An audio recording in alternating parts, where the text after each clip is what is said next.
Hello mga kababayan, magandang umaga po sa inyo lahat dyan. So, nandito po ako ngayon sa bahay ni Nanay Lorna. Tapos, nandito po yung mama ni Nanay Lorna. Kumbaga, ito yung Duay, no? Duay. Siya yung, dalawa kasi yung mama ni Nanay Lorna. Tapos yung totoo niya mama nandoon. Kasi dalawa po yung asawa ng papa ni Nanay. Wow. Pero, Sana all. kuan ma'am, kanipod kay manghud pud ni mama. Malagsuon. Ang iyang mama, duay pud ang iyang mama. Si mama, anak sa daan. Na siya pud anak sa ulahi. Na magduay pud sila. Magkapatid pala si mama ni Nanay. Pero hiwang na pud ang iyang lawas, tungod kay wala pud mag-atiman sa iyaha. Na ngadto nga rin na lang sila ang duha. Mao gyud si mama lang ang daan. Inyuha nakita ma'am Tis o mga palanggas ako si ma'am karon pa pud nakakita sa akong mama. Luoy kaayo kay mga bukog na lang yang mga lawas panit. Grabe. Pero bata-bata pud sila ang tigulang na pud akong mama. Kini pud kay tungod sa wa nay nag-atiman. Mao gyud na naghiwang na pud sila ang duha. So, kaya pumunta ako dito mga kababayan dahil naghatid kasi ako ng cellphone kay Nanay para sila yung mag-vlog ni Ninita. Abangan nyo po yung vlog nila mga kababayan. Kasi may lakad po kasi ako kaya hindi ako kay Nanay makaalalay sa kanyang video. Dahil may pupuntahan kami doon sa Panabo. So, may surprise po kay Nanay. So, abangan nyo po mamaya mga kababayan no, sa pag-uwi namin. So, nandun po si Ninita, nandito si Nits. Hindi si Ninita. Ninita! Ayan si Nits.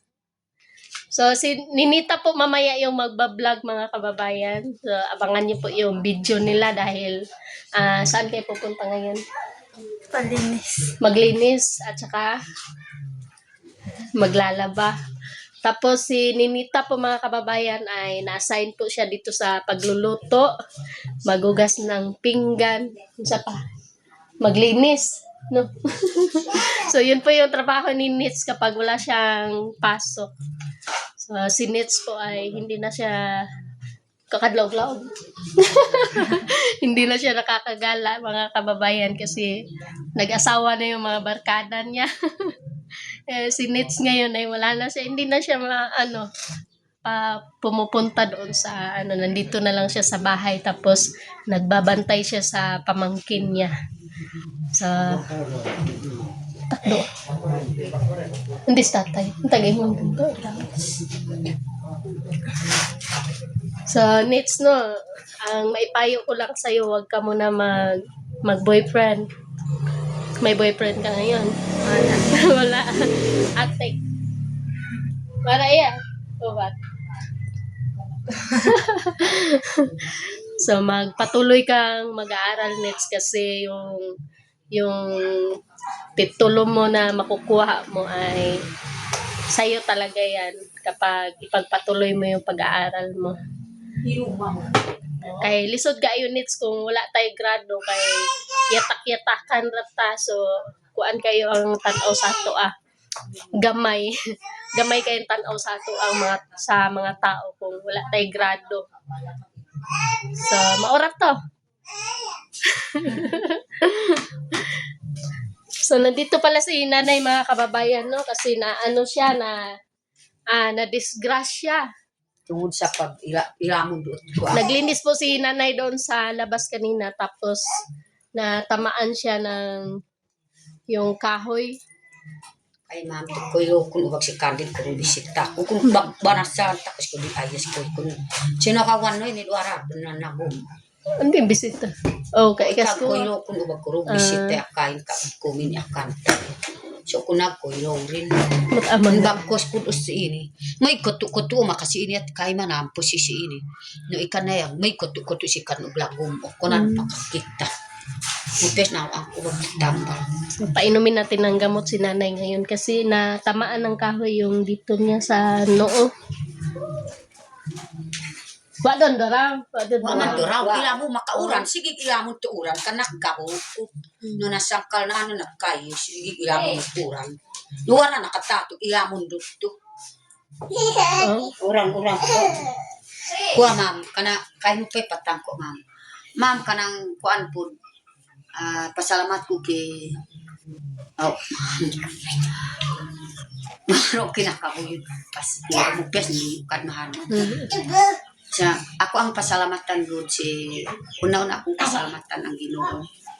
Ug si Sir Unyot ug si Ma'am Aya o akong mga mama o lawom lang pud akong pasalamat si Ma'am Tis o mga ubang pa nagpalanggas ako gusto ko gyud kung naay bisita pud sa ako diri sa akong balay gusto ko gyud na maka-personal ka Ma'am Tis makatanas akong mama na duha nang gyud mo buhis iya para salamat ko gyud sa Ginoo na pud si Ma'am karon kay basig muli pa pud siya si mama ang isa pud dito sa Talaingod ay mahatod pa pud sa bata gusto ko gyud Ma'am Tis mao gyud na sige kung makahilak kung di ko gyud makita akong mama ako ra nang makaalalay pud sa akong mama kining duay gyud nang grabe gyud na payat tungod pud na si mama nag-arang-arang na pud ang iyang naong kay diri man pud sa ako si mama aning duay grabe gyud bata pa pud sila pero nangunot na iyang naong tungod sa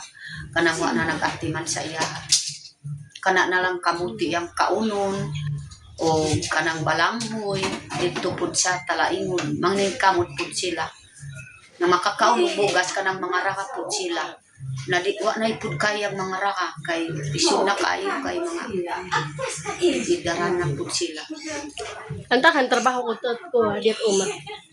si naipusan og Ano abi yung pusan? Oh.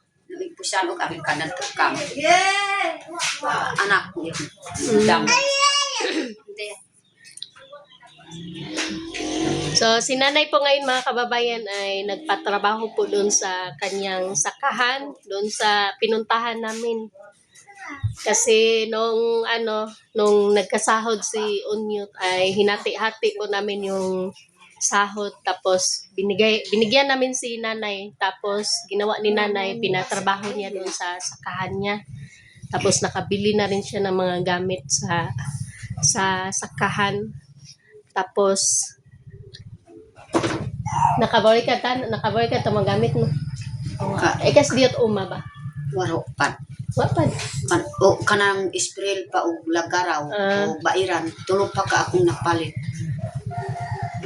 So, do nanay so kuwama igas para ka ka-stress no kuha ka ikas og diot uma kag pakasapi ka patrabaho ka rin uma indo so video ad mayat pero kapuyang ko ya puro kapuan na libat maiya naubat ko maiya kana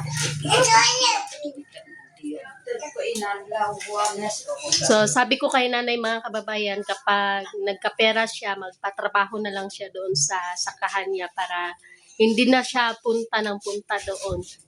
So, yun po yun. At saka mga kababayan, kami pala ni nanay ay pumunta kami doon sa Panabo nung nakaraang araw. Kasi kukuha sana kami ng ATM. Kaya lang, wala pong si nanay, wala siyang ID kaya kukuhanan pa namin siya ng ID. So babalik kami doon next week yata. So para pag nagkapera si nanay, yan na yung gagamitin niya doon sa kanyang sakahan.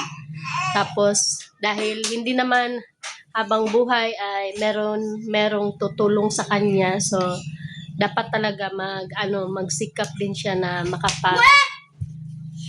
makapagtrabaho doon sa sakahan nila para may mapagkuhanan sila ng pagkain.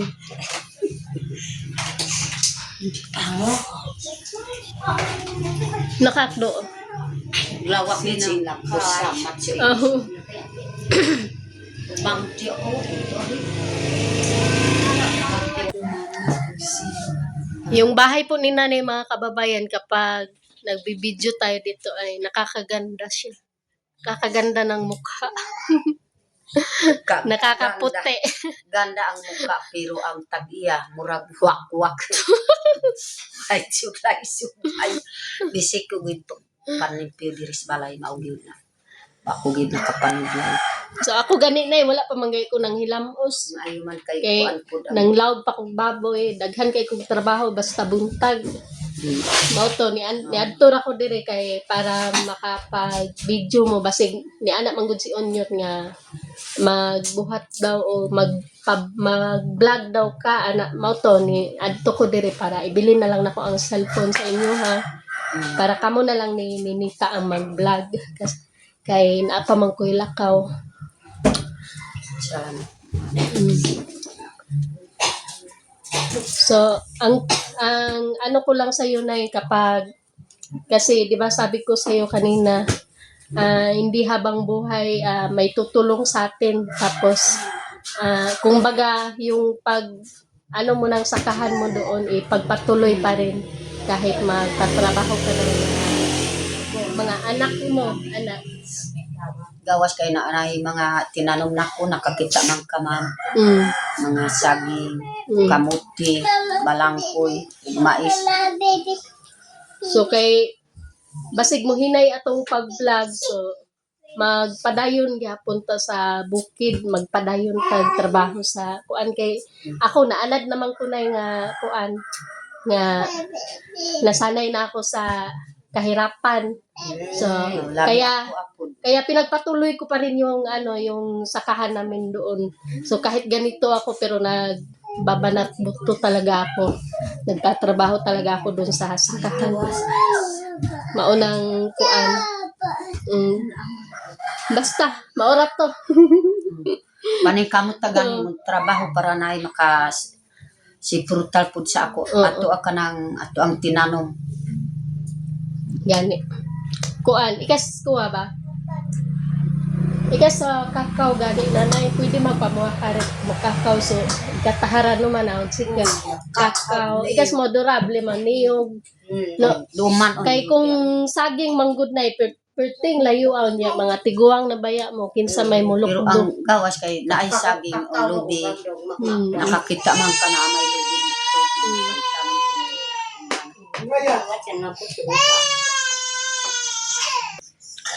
So hanggang dito lang po mga kababayan dahil aalis na po ako. So abangan niyo po yung mga vlog ni Nanay Lorna mga kababayan. Silang dalawa ni Nita. Tapos salamat din po sa pag-support niyo po kay Nanay. So hanggang dito lang po mga kababayan dahil mga ratinas Nanay. Sige lawak ka ari sige magulingo ha. Grabe mo ba? Grabe talaga. So hanggang dito lang po. Bye-bye. Bye. I love you. Diyan